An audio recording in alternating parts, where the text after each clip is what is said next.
Good morning. Welcome back to Coffee with the Callers. I'm Father James, and I'm here with Father Jesse. Father Jesse, now that he is fully ensconced in St. Louis Parish, is going to be one of the three co-hosts of Coffee with the Callers moving forward. So, Father Jesse, welcome to the set. Thank you. Although this isn't your first time. You've been here before. I have, but I was interviewed. So That's correct. Now this is you're behind the wheel now, driving this thing.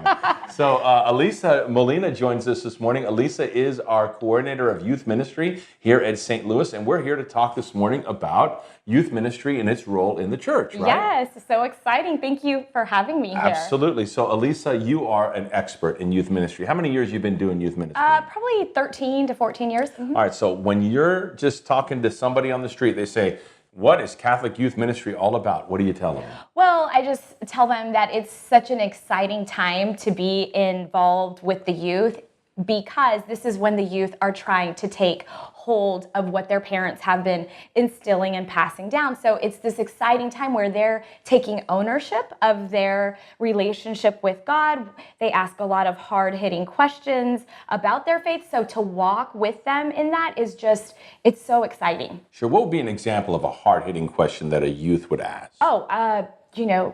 Is there God? Is God real? I mean, things all over the spectrum, stuff that has to do with what's going on in society, what's right, what's wrong, all these questions that we get to answer. And also in youth ministry, it's wonderful that we get to learn from them. We evangelize, but we are evangelized from them, because a lot of them, especially here at St. Louis, are very active members of this parish. We've got the altar servers, we've got youth that are actual catechists in the childhood ministry program. So they are here and they are doing it, and they are excellent at evangelizing also. Yeah, absolutely. Yeah. Tell us a little bit about why, kind of as you mentioned that, a little bit why we have the name Sparks and Young Church.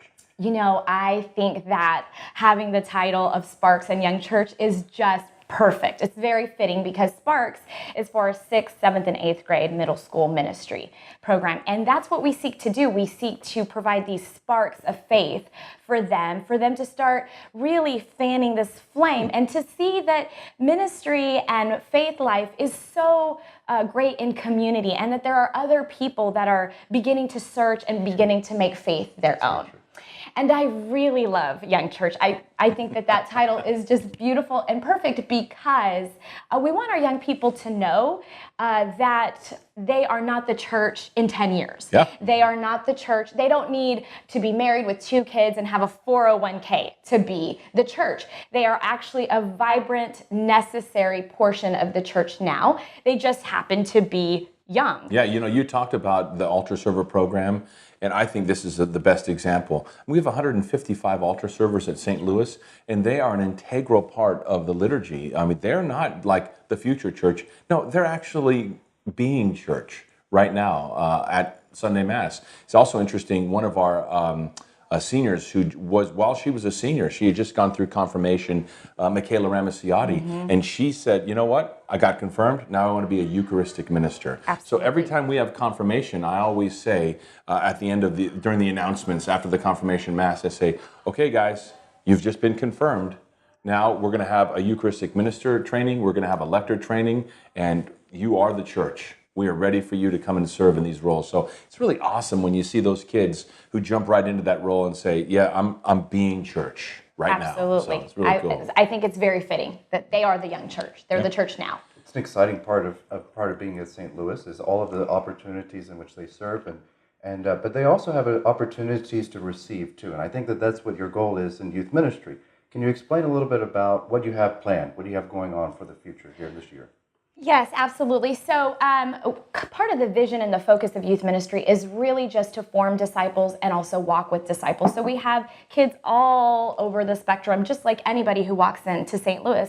You know, we have kids that are really just taking baby steps in their faith, and then we have the Michaela Ramaciottis who are on fire and ready to go. So we want to form these disciples, and we also want to walk with these disciples. And so we have all sorts of things, all sorts of possibilities. This year we're creating what's called SLT, which is the Servant Leadership Team. And so this is going to be where we form leaders of the church, of the laity. So that's one just example of the way that we're really paying attention to the needs of our students and really attempting to evangelize and engage them in their faith. Yeah, so this is a huge responsibility of a parish to say, let us give these kids their space to be church and then to hear the call of God. So like you talked about when you were a young guy in youth ministry, that's probably one of the most important parts of your vocation to the priesthood. Absolutely. Was that time in youth ministry. Absolutely. So we're really excited about this year. When's the first night of Young Church? Okay, so the first night of Young Church is September 16th. We're going to start at 6 p.m. and this is actually going to be called First Fest. So we'll have a First Fest and we'll have a Last Fest. And this is going to be like a festival type setting. We're going to have booths and food, and some of the youth are going to have like a corner where they're performing music. So it's just going to be a fun night to kind of build and start our community. And then we have Sparks. Sparks has a kickoff as well, and that's on September 7th. This is actually going to be an invitation for any middle schooler and their families.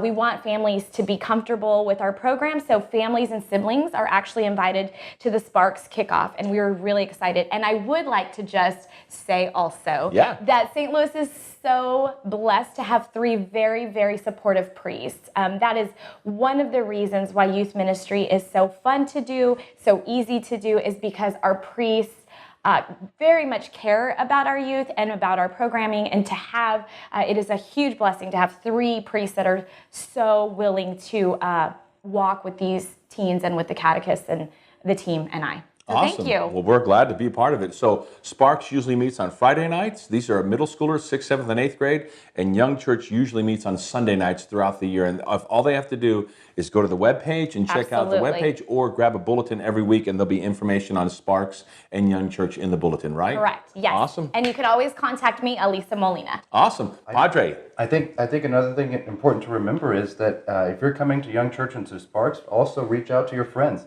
Make this a community event. Make sure that you invite others to come. Or if you're a parent or a grandparent, encourage your children and your grandchildren to come.